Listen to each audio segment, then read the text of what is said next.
Hi అండి, నమస్తే. Welcome to our channel. ఈరోజు వీడియోలో టేస్టీ వెనిలా ఐస్ క్రీమ్ని చాలా సింపుల్గా ఇంట్లో ఉండే వాటితోటి ఎలా తయారు చేసుకోవచ్చో చేసి చూపించిపోతున్నానండి.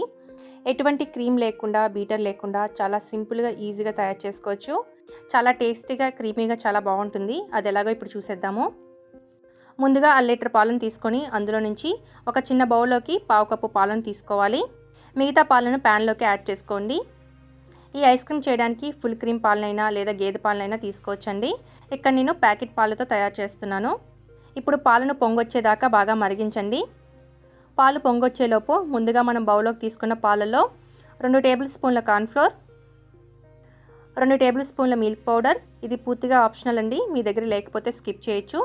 ఇప్పుడు ఈ కార్న్ఫ్లోర్, మిల్క్ పౌడర్ రెండు కూడా పాలలో బాగా కలిసేదాకా బాగా కలుపుకోండి. ఉండలు లేకుండా బాగా కలుపుకొని దీన్ని పక్కన పెట్టుకోవాలి. మరో పక్క పాలు కూడా పొంగొస్తున్నాయి. ఇప్పుడు కలుపుతూ పైన మీగడ కట్టకుండా కలుపుతూ పాలను బాగా మరిగించండి.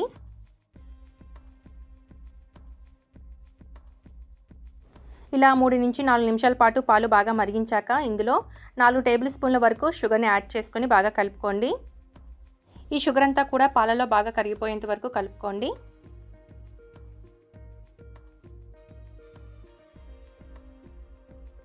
షుగర్ అంతా కూడా పాలలో బాగా కరిగిపోయాక దీనిలోకి మనం ముందుగా కలిపి పెట్టుకున్న కార్న్ఫ్లోర్ పాలను ఒకసారి బాగా కలుపుకొని ఇప్పుడు పాలలో యాడ్ చేస్తూ కలుపుతూ ఉండాలి. కార్న్ఫ్లోర్ పాలను యాడ్ చేశాక కలుపుతూనే ఉండాలండి, లేదంటే ఉండలు కట్టేసి అడుగంటుకుంటుంది. సో అందుకని స్టవ్ని లో టు మీడియం ఫ్లేమ్లో అడ్జస్ట్ చేస్తూ పాలు చిక్కబడేంత వరకు మిక్స్ చేస్తూ ఉండాలి. చూడండి, ఇలా పాలు చిక్కబడ్డాక స్టవ్ని ఆఫ్ చేసుకొని దీన్ని పక్కకు పెట్టుకొని పూర్తిగా చల్లారబెట్టుకోవాలి. ఇలా పాలు వేడిగా ఉన్నప్పుడే గరిటతో మిక్స్ చేస్తూ ఉన్నారంటే పాలు తొందరగా చల్లారిపోవడమే కాకుండా పైన మీగడ కట్టకుండా స్మూత్ క్రీమ్లా ఉంటుంది. ఇలా చల్లారిన పాలను మిక్సీ జార్లోకి యాడ్ చేసుకోవాలి. తర్వాత ఇందులో 1/2 టీ స్పూన్ వెనిలా ఎసెన్స్ కూడా యాడ్ చేసుకోండి. అలాగే దీనిలో మీరు మిల్క్ పౌడర్ని యూజ్ చేయకపోతే ఇప్పుడు దీనిలో 2 టేబుల్ స్పూన్ల వరకు ఫ్రిడ్జ్లో పెట్టిన పాల మీగడని యాడ్ చేసుకోండి. అప్పుడు ఐస్ క్రీమ్ లాగా క్రీమీగా వస్తుంది. దీన్ని ఇప్పుడు బ్లెండ్ చేసుకోవాలి. కంటిన్యూ బ్లెండ్ చేయకుండా ఆపుతూ బ్లెండ్ చేసుకోండి. చూడండి, ఇలా స్మూత్ క్రీమీ స్ట్రక్చర్ వచ్చాక దీన్ని ఒక బౌల్లోకి ట్రాన్స్ఫర్ చేసుకోండి. ఇప్పుడు మూత పెట్టేసుకోవాలి.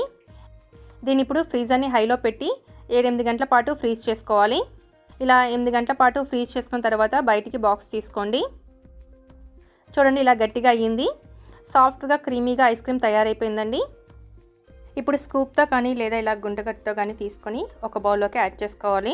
దీనిలో మనం మిల్క్ పౌడర్ని కానీ లేదా పాల మీద మేగని కానీ కంపల్సరీ యాడ్ చేయాలండి. అప్పుడే మనకి ఐస్ క్రీమ్ సాఫ్ట్గా క్రీమీగా ఉంటుంది. ఇలా ఒక బౌల్లోకి సర్వ్ చేసుకున్నాక పైన కొద్దిగా టూటీ ఫ్రూటీని కానీ లేదా డ్రై ఫ్రూట్స్తో కానీ సర్వ్ చేసుకున్నారంటే ఎంతో టేస్టీగా ఉండే వెనిలా ఐస్ క్రీమ్ రెడీ అయిపోయిందండి.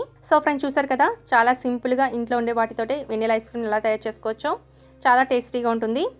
ఐస్ క్రీమ్ అంటేనే పిల్లలకి చాలా ఇష్టం కదండి. కాబట్టి ఇంట్లోని ఈ విధంగా పిల్లలకి చేసి పెట్టండి, చాలా ఇష్టంగా తింటారు. అలాగే ఎలా వచ్చిందనేది కూడా కమెంట్ చేయడం మర్చిపోవద్దు. ఈ వీడియో కనుక నచ్చినట్లయితే లైక్ చేయండి, షేర్ చేయండి. ఇలాంటి మరిన్ని టేస్ట్ అండ్ సింపుల్ రెసిపీస్ కోసం మన ఇల్లు మన ఛానల్ని సబ్స్క్రైబ్ చేసుకోండి. Thanks for watching.